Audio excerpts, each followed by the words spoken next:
Hello ladies and gents, it's the UK Field Ninja. Come out for a bit of a walk again. It's been quite interesting because all the way down here was just people, and I missed quite a lot of quite good shots really, because there was quite a lot of deer up just kind of chilling around, and some pheasants and stuff like that, but unfortunately it was not to be. And instead I stopped and talked to some people. So most people seem to be fairly sane when you come and meet them out in rural areas, I guess. The closer you go into town, the more crazy they become. But yeah, anyway, so I'm testing out some new things, see how well they work out. We can try and improve anything, do anything a little bit better. But yeah, so it goes more and more crazy, huh? To be honest, in most of these things I don't really know what to say, because there's like 100 million people all kind of saying exactly the same thing. You go onto any media, BitChute, Library, Odyssey, Rumble and all those places, it's almost kind of the news reports something and then people report the news that was reported, so ultimately the news report was given out. Obviously once you're then aware of it, you then merrily go along with the jiggity jig, and I've stopped watching pretty much anything that comes out of the mainstream media, if you will. And when people report on what the mainstream media has been doing, generally I'm of the opinion of, well, you're just kind of profiting off of what the mainstream media has just it's just reported. So yeah, it's a fun game I guess.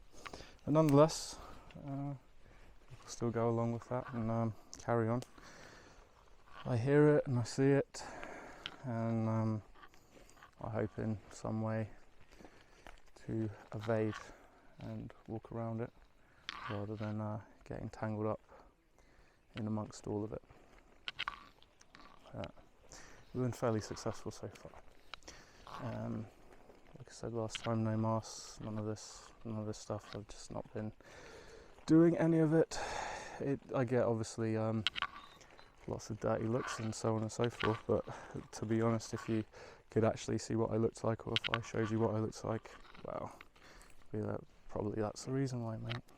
But no, in this instance, being a trendsetter is pretty hard, and you know, if no one's brave enough to set some trends, then no one's going to follow along, are they? So I notice I see some people who are not going along with it, or kind of were going along with it but now aren't so much.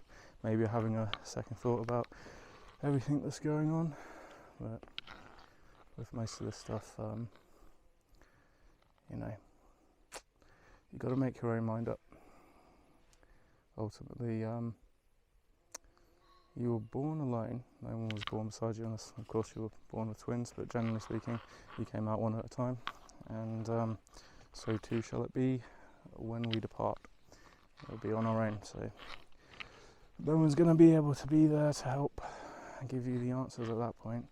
You're meant to try and figure those answers out beforehand, but never mind. It screams in your face every day, but until you see it, you're blind to it. So in these terms, I don't really know what to say. I mean, I kind of make some assumptions that if you are actually watching these videos and you watch them to the end, then you're probably of a similar mind,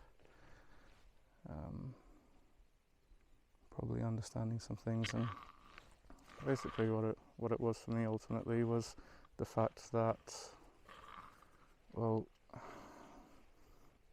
creation was given to man. So who was man to take creation from another man? And with that understanding, I started growing these plants. Because why should someone tell me that what God gave me I can't have? It doesn't work that way. I'm not your slave. Well, that's very simply like there's a theosophical debate over masters and slaves, who has the power in the relationship of a master or a slave. And well, you find that the slave owner or the slave master has no power other than the power that that person gives to them. So if you're not willing to stand up and fight to the death for your freedom, well, you gave all your freedom to that person, and now you're their slave. So that's what's happening. Don't see your family. When you go out, make sure you go out alone. Keep safe from everyone else. Let me tell you about how I can make one word that's positive and another word negative into the same word. Yes. Social distancing. Social means to be together, distance means to be apart. So you have to do some mental gymnastics to actually figure out the logic in that one. And then you'll get to the end of it and realise, outplayed. But things are going to plan, and they're going as swimmingly as possible. And don't really know what to say. They wrote it all down, and they told everyone through films and movies and music through the decades that this is what they were eventually going to do, and it's coming to a head now with all sorts of shit being pumped out left, right and centre, and people are going along with it. And then you have the guys who are like, oh no, look, it's getting better, look, they're doing this, they're doing that. Those people, like, let's say for example, the people in the government, Boris Johnson, Chris Whitty, Matt Hancock, and Dominic Cummings. And you got Hancock, Cummings and Johnson, all there right in your face to jizz all over you. So, you know, that's what they're doing to you, if you're listening to what they're saying. But those guys are not part of the club. They're like the lambs to the slaughter, if you will. They're the pawns in the game who are going to be overthrown by the people. Now, they know that that's going to happen. They know they're going to push people to a point where they'll eventually just snap and fight back and tear it all down and come after them. And that's what they want. They want exactly that to happen. You don't start a new world, surprisingly enough, by building on the old one. You have to start again. Like I was saying, it's a bit like the zombies that you've been shown on TV. You think flesh-eating zombies, they're just the people walking around you. They sold you an image and basically made that one into this kind of reality. And it's so funny seeing these people who have made these vehicles and they're stuck with these stickers going like zombie squad and, you know, all of this like end of world apocalypse vehicle and all this stuff. It's like, yeah, but you're driving around in it right now and you don't even realise it because you've been sold this whole image of what it isn't. So once that all comes to a head and the people start rising up, well, they've got one for you. It's called Event 201 for the cyber pandemic, and it's coming in July. Event 201 for COVID. Well, that was done 2 months after. We see it all roll out in lockstep exactly as it was planned in their little thing. So the next one that's coming is once the people get to the point of bubbling over, they're going to shut that shit down and they're going to make it seem like, oh, you know, the internet's completely gone. Oh, you can't rip that out because the internet is literally, you'd have to cut the tongue out of everyone, is the same thing. It's there, it's a connection that's been made between all the computers of the world. So if you have a computer and you have a cable, congratulations, you have the internet. Same as a telephone, it's identical. So they can't rip it out and they can't really do very much with it. They just like to sell this fear. But anyway, they'll make it seem like what it's going to seem like, and power will come back intermittently, and they'll tell people go to these areas to be safe, and people will duly obey like the zombies that they are of the apocalypse, and they'll gather outside all of these places, and so on and so forth. So yeah, anyway, telling you, all I'm telling you is what they're telling you, and when it happens, you were warned, and yeah, man. There is this. It's at the end of the book of Revelation, and where it kind of comes from. And basically, at the end of Revelations, it says all of these things are the stuff that has to come to pass, and they will come to pass eventually. But no man knows the time, the day, or the hour. So in this, let the wise be wise, let the foolish be foolish, the strong strong, and the weak weak, the rich rich, and the poor poor. Leave them be. They have to figure it out themselves. And from that, you have the Roman maxim of he who is deceived, let them be deceived. And might not seem too much, but basically what this means is if you're deceived, then you deserve everything that comes to you for being so stupid that you let yourself be deceived. It's like someone putting a plate of poison in front of you and saying, that's a delicious soup, and you drink it because you're deceived and thinking it's a delicious soup. You die. Well, that was your stupidity. You should have asked a bit more questions about what that is and why it's being offered in such a way, but you know, I think I missed it. There's a deer went running over there. Yeah, so it's all fun and games. But hey, at the end, you get to know what the answer is. So hope that you have the right one at least. But I don't know. Kind of talking to a wall, really. I do it because it's what's meant to happen. It's the harvest. It's, you know, the harvest is plentiful, but the labourers are few. Meaning that the people are the harvest, but there's not many out there who are going to bring them to the fold. That's the labourers being few. The message of the master giving a gold coin to everyone, and the person, when one of them went and invested it and came back with 100-fold, another one invested it and came back with 10-fold, and another one came back with only one addition, and then the one who buried it in the ground and said, it's precious treasure, I must keep this for myself, and did nothing. And that is literally, here you are, your eyes are now open, your ears are now hearing, and you're seeing, and you have the discernment that is given to you by the Holy Spirit to see through the lies that's put in front of you. And I'm still a man, I'm still foolish, and I still get stuff wrong. Don't get me wrong, you have to figure your own way just like I have to figure my own way. But he's talking about the one who got given it and went and told loads of people and brought loads of people to the fold, and one who only did a little bit and still brought some people to the fold. But the one who buries it and hides it and keeps it as a treasure to themselves that they might not lose it, is the one who was a lazy labourer who did nothing. So anyway, take of that what you will and make your own decisions, but the whole purpose and the reason why I'm doing this is because I stopped really complying with the lies of Satan, and I started to see and seek, and seek and you will find. The scriptures is like the magic eye puzzle. You can read it and just think it's a fairy tale, but you know, that's your choice, that's your decision. The race is not for the swift, it's for those who can endure. That means that your eyes are open and your eyes stay open until the day you die. That's, you know, carrying the cross, you'll take it to death and follow me.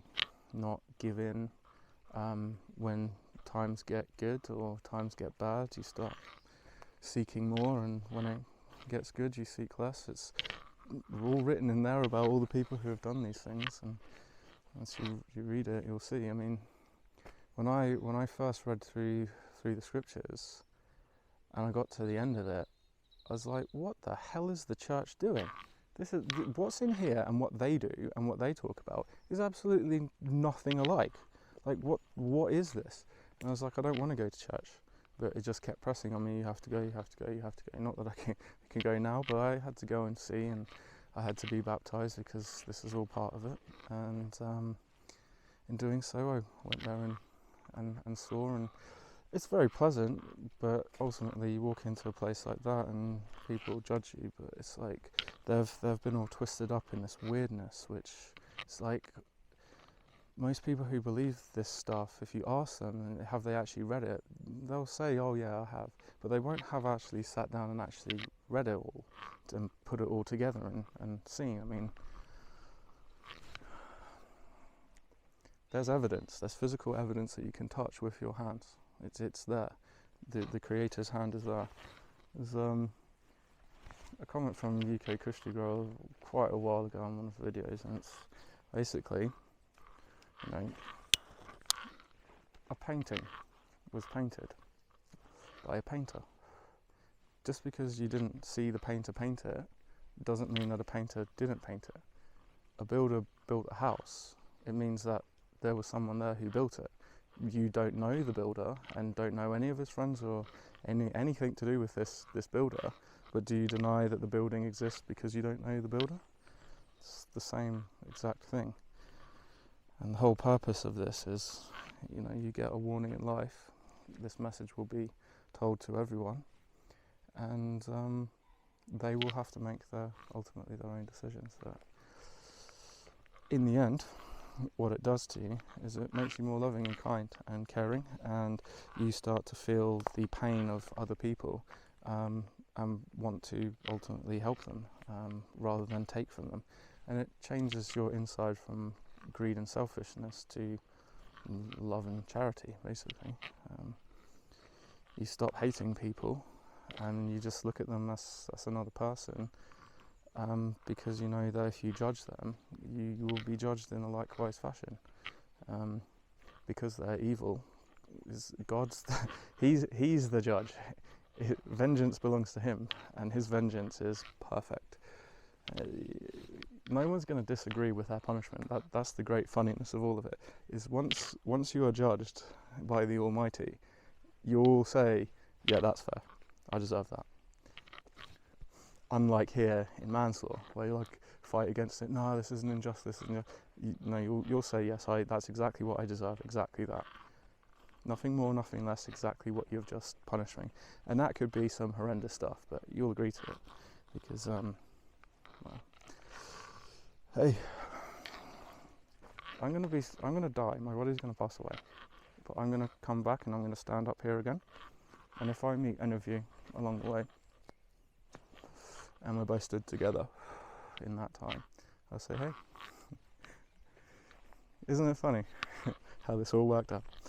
But until then, it's just an illusion and fallacy and lies and whatever, but how much sorrow and sadness is in the world. And it's starting to accumulate. Like the amount of channels now that I see who would never have talked about God now mention God, but they won't say Jesus because that's a step too far. And it's a great irony, because if you actually knew Jesus, you'd find very different to how certainly how the Church of England has come to represent the King of Kings. But remember, he was hated above all men long before you can mock him more than you can mock anyone else, and you can mock me and mock anyone who follows him more than anyone else, because you know that there's not going to be a repercussion in this life, but we know there'll be a repercussion for you. But we hope that the folly will be washed away, and that instead it'll be like, okay, now I understand. It's like all of this stuff of like people meditating and going through all of these things. It's like,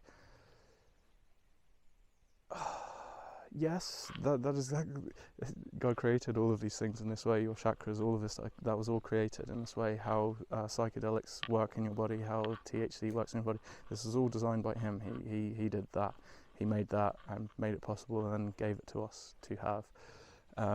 But when you have no root, there's a spiritual war going on, and you're going to enter into a place in a spiritual war into the spiritual, with no armour, no foundation, no weapon, no nothing. So how long will it be before you're possessed? It won't take long, and this is where you get your split personalities. They're climbing inside of you, splitting you up and pushing you out, and they're filling you. It's like Legion. There was many spirits in that man, and he cast them out into the swine. There was many spirits in him.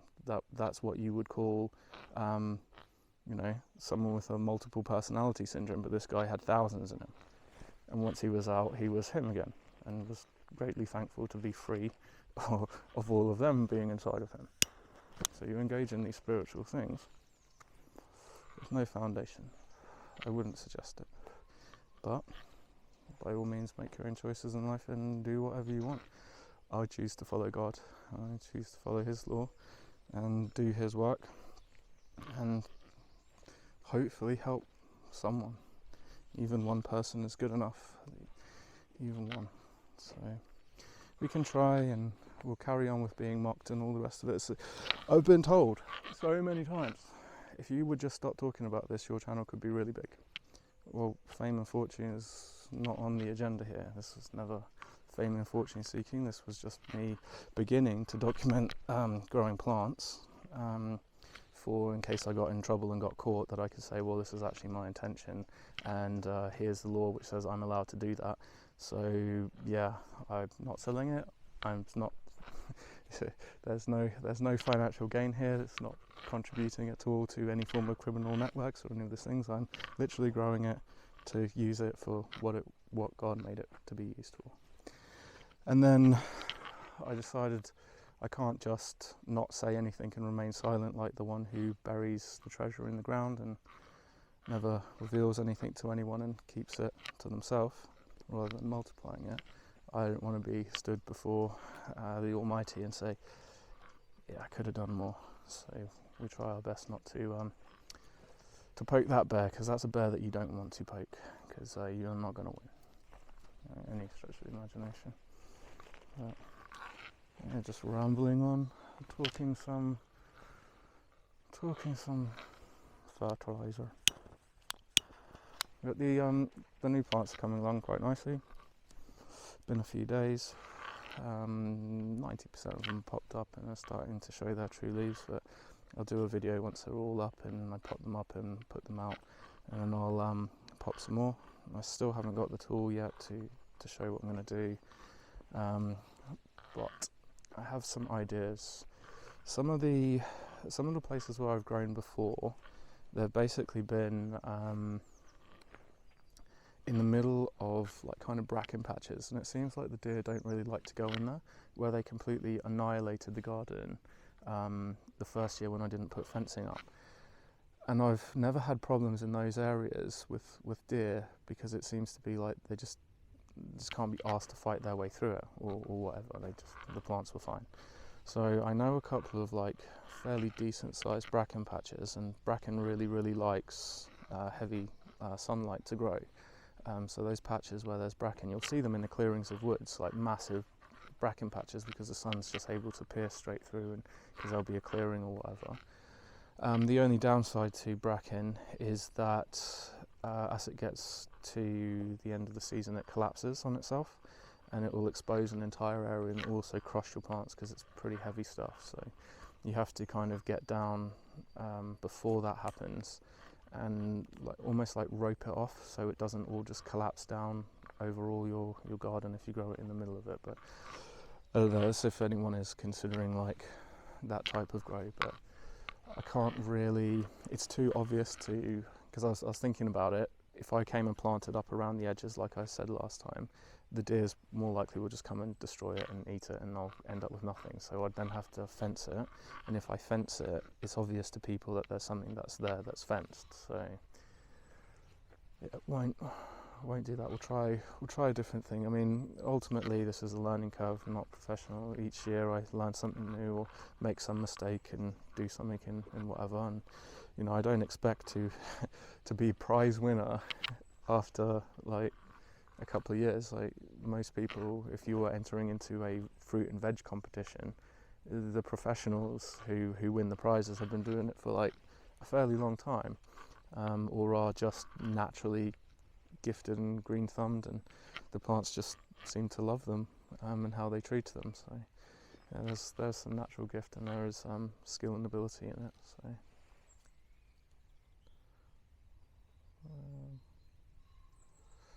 squirrel running about. Yeah, we'll carry on, and once the tool arrives, we'll go out and do some digging of some holes, getting some areas ready. But yeah, hope you guys and girls are all doing all right, and keeping sane, because it's all this is about. Keep sane and keep away from the crazies as much as possible. And the crazies being the sad lemmings that they are, who just won't listen. They'll fall off the edge of the cliff. But you know, as people have said, don't let the lemmings crush you on their way over the edge of the cliff. Be prepared, and when it all goes off, you know, there's people like us who are out there who are willing to stand and fight together for what is right against all of this. But ultimately, you know, when the man of perdition comes, he gets us. So, you know, the arm has to be strong at that point. But hopefully by then there will be some collection of some description, like what happened in Exodus, that, you know, when that time comes, we'll be gathered together and sent in the way that we need to go. But what is to be, because ultimately many are the plans of a man's heart, but it is the Lord's will. And if it is the Lord's will to not be so, then it will not be so. And if it's to be so, it will be so. But yeah, anyway, I'll bring this to an end. It's like 26 minutes long. Hopefully this is recorded all right, and nothing too bad has completely screwed up here, but we'll see. Once we get into editing of this, I might be cursing a bit, but we'll see how it goes. But anyway, until next time, UK Field Ninja. See you all later.